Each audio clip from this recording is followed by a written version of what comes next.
cosas sucedieron ayer a nivel del Poder Judicial. Primero, Keiko Fujimori ha sido liberada, esto producto de una apelación que se presentó en enero, ha seguido su proceso y ayer finalmente los jueces decidieron que se iba a su casa con comparecencia restringida. Ella no podrá salir del país, no podrá irse a otro lugar que no sea su casa, pero va a moverse libremente dentro de lo que permite el actual estado de emergencia. Y por otra parte, la exalcaldesa de Lima, Susana Villarán, ha regresado a su hogar, a su casa, para continuar con su prisión, esta vez domiciliaria. En el caso de Susana Villarán, ella o sus abogados sí habían presentado una figura legal para que ella regrese a su casa por temor a su salud, porque el avance del coronavirus está mellando los penales y ella tiene una condición física, sufre de lupus que afecta a su sistema inmunológico y finalmente el juzgado se lo concedió. Ella sale de prisión y va a cumplir arresto domiciliario. Como el caso de Susana Villarán, existen muchísimas personas que se encuentran cumpliendo prisión preventiva en los penales. No hay juicio aún, no hay sentencia, están esperando este proceso y mientras tanto su vida corre peligro por el avance del coronavirus. Hay aproximadamente, se han calculado, 35,000 personas en esta situación en los diferentes penales del país.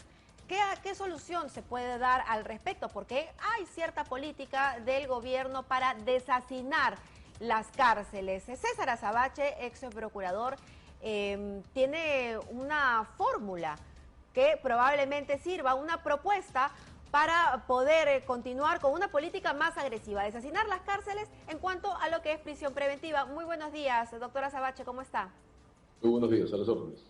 Doctor, cuéntenos, ¿qué se puede hacer con estas personas que de alguna manera en prisión preventiva, que de alguna manera se han visto, digámoslo, desamparadas porque las conmutaciones y los indultos que está promoviendo el gobierno son para personas con sentencia?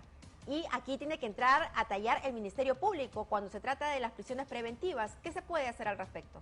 Bueno, ya no es solo una iniciativa mía, ¿no? En este momento creo que claramente hasta antes del último discurso presidencial había en el colectivo legal una fuerte inclinación, diría ya un consenso claro, en punto a que el hacinamiento de las cárceles, son más de 50.000 internos en exceso sobre su capacidad de albergue, tenía que ser resuelto de manera masiva, no caso por caso, que es lo que ha tenido que venirse haciendo por el evidente retraso que hay en la toma de decisiones en este aspecto, ¿no?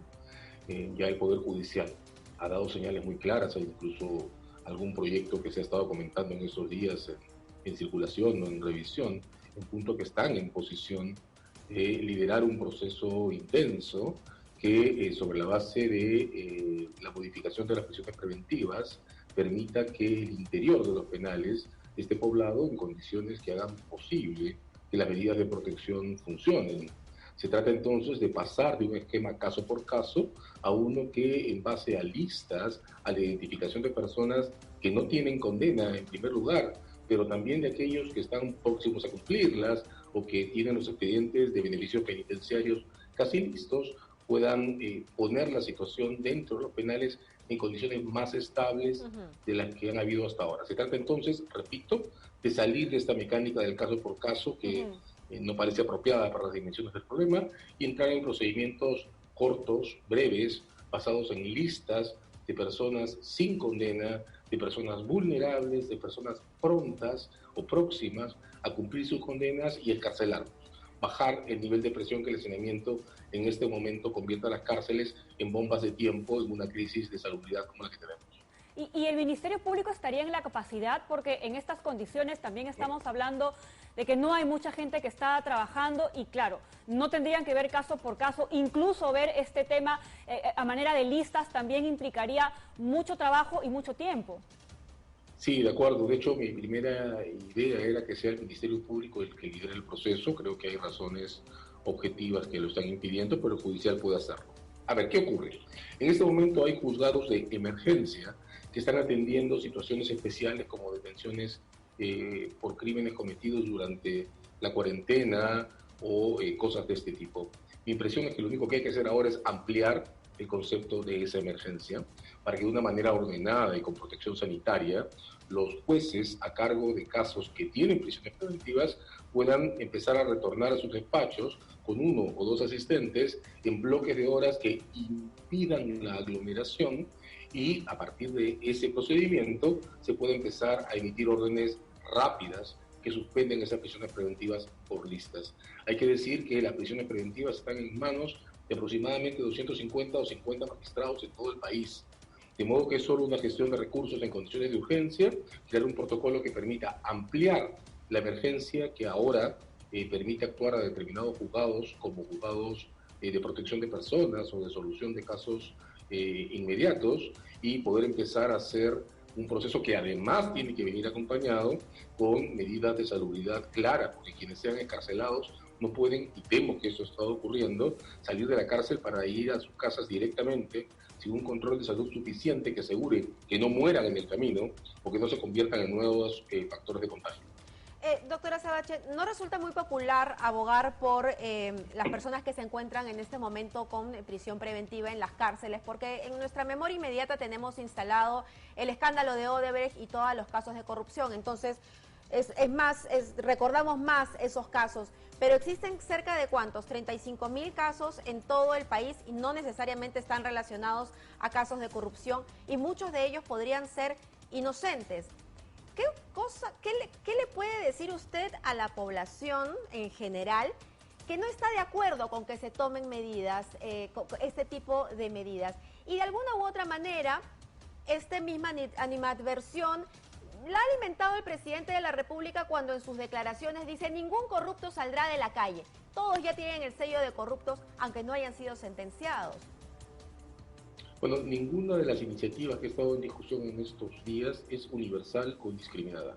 Todas tienen lista de exclusión y en ninguna se ha contemplado medidas que alcancen aquellos casos que desde la Fiscalía pueden ser reconocidos como especialmente graves o peligrosos.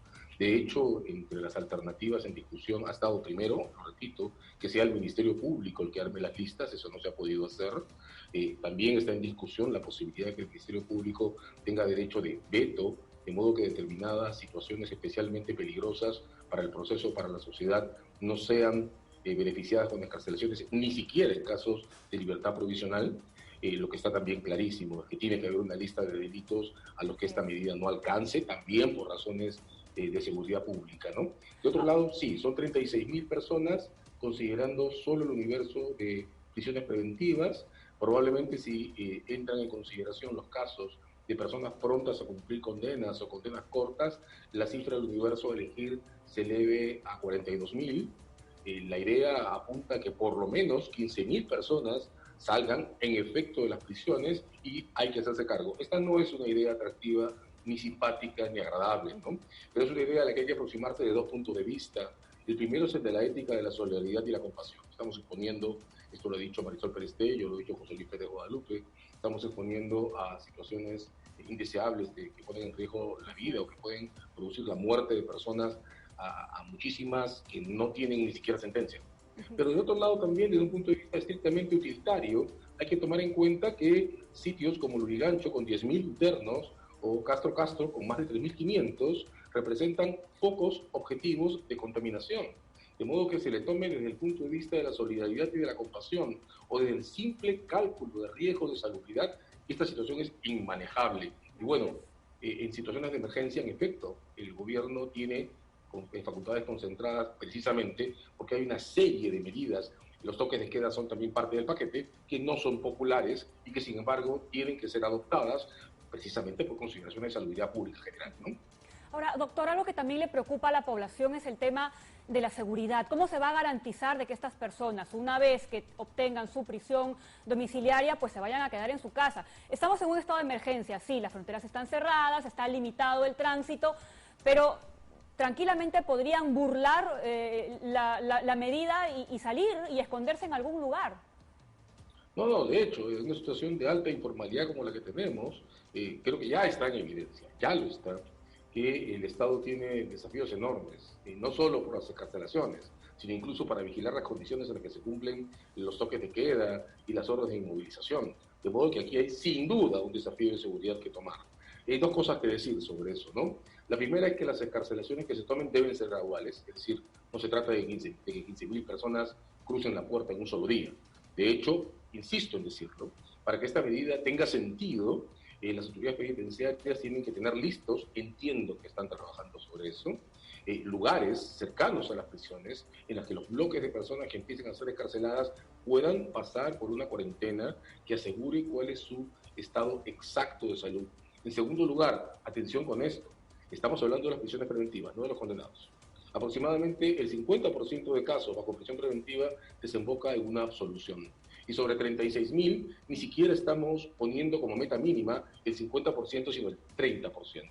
De modo que las probabilidades de generar una especie de epidemia de seguridad pública en una medida que es conservadora desde este punto de vista, prácticamente no existen. Pero claro, hay que abordarlas. Y ahí hay desafíos complementarios que justicia tiene que tomar, como por ejemplo desentrampar el proceso de implementación de los grilletes electrónicos. Un grillete electrónico, en teoría, cuesta menos que un celular. Y sin embargo, nos ha tomado 10 años poder comenzar el proceso de prueba para emplearlo, pues eso hay que acelerarlo.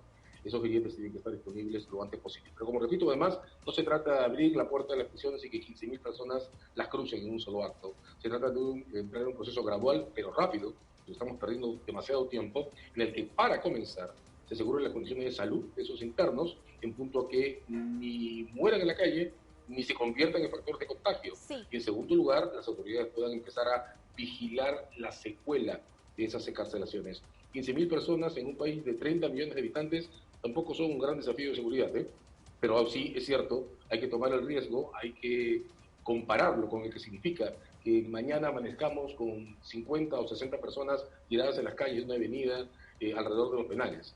Y tomar una decisión, pero tomarla pronto, porque estamos perdiendo muchísimo tiempo en esto. Lo más importante entonces es que el Ministerio Público tenga la voluntad de hacerlo y que Y el judicial, el Poder Judicial, que lamentablemente hasta ahora no ha tenido mucho protagonismo la voz de las cabezas de esas instituciones, por un lado, pero también que se defina, ¿no? Cuáles son aquellas personas que se planteen los requisitos. No es que todos los que están en prisión preventiva van a salir, porque hay casos en los que, por ejemplo, hay personas que han asesinado, feminicidas, donde están todas las pruebas y por algún motivo, en vez de pasar a un proceso directo, los mandan a prisión preventiva con un tiempo para investigar. Esos casos no deberían salir. Entonces sí debe haber un criterio por parte del Ministerio Público y del Poder Judicial y establecerlo lo más pronto posible. ¿Existe esa voluntad? Mi impresión es que sí. Creo que el discurso del presidente de hace 2 días fue desafortunado, totalmente desafortunado en este punto. Creo que generó un impasse que, sin embargo, mi impresión de todo lo que se ha discutido en estos últimos 2 días, día y medio, sin embargo, puede ser superado. Creo que dentro del judicial hay una actitud muy clara en punto a poner una solución equilibrada a este dilema. Creo que el Ministerio Público concurrirá en ello y justicia mismo. Ayer incluso el ministro ha hecho declaraciones que dejan en claro que el proceso no se va a interrumpir. De modo que estamos ante un impasse que se superará y yo espero que pueda tener una decisión y señales claras de solución en las próximas horas. Bien, muchísimas gracias, doctora Azabache, por estos minutos. Son las 8:23.